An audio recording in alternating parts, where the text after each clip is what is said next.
முயற்சி எடுக்கிறது என்னம்மா, கடைய பார்த்தாச்சுமா. என்னமாமா சொல்றீங்க? கடை பாத்துட்டீங்களா? ஆமாமா பார்த்தாச்சு. எங்கப்பா, எங்க பாத்திருக்கீங்க? நல்ல மெயினான இடத்துல தான்மா.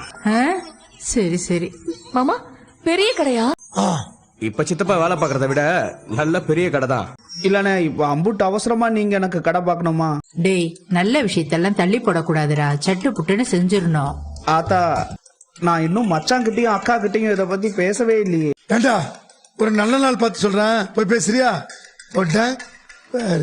அது இல்லண்ணே. இத பாரு, கோமதி கிட்டையும் மாப்பிள்ளை கிட்டையும் நான் பேசுறேன், நீ ஒன்னும் கவலைப்படாத. இல்ல வேணாத்தா, நானே பேசிக்கிறேன். நீ அவசரமா எதுவும் பண்ணி வைக்காத. நீங்க கொஞ்சம் பேசாம இருக்கீங்களா? இன்னொரு தடவை நீங்க 1000 ரூபாய்க்கும் 500 ரூபாய்க்கும் அவமானப்பட்டு நிக்கிறத என்னால பாத்துட்டு இருக்க முடியாது. உங்க மரியாதைக்காக இல்லனாலும் என்னோட மரியாதையை கொஞ்சமாவது யோசிச்சு நீங்க ஒத்துக்கிட்டு தான் ஆகணும். இத பாருப்பா பழனி, ஏண்டா முகத்தை உம்முன்னு வச்சிட்டு இருக்க? கோமதி மாப்பிள்ளையும் உன்னை எதுவும் தப்பா நினைக்கவே மாட்டாங்க.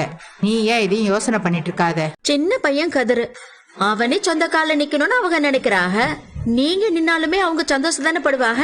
முன்னாடியாவது கடையில ஆள் 10 குறை இருந்துச்சு, நீங்க போறதுலயும் ஒரு நியாயம் இருந்துச்சு. இப்ப மயில அவ அப்பான்னு மொத்த குடும்பமும் அங்கதான் இருக்காங்க.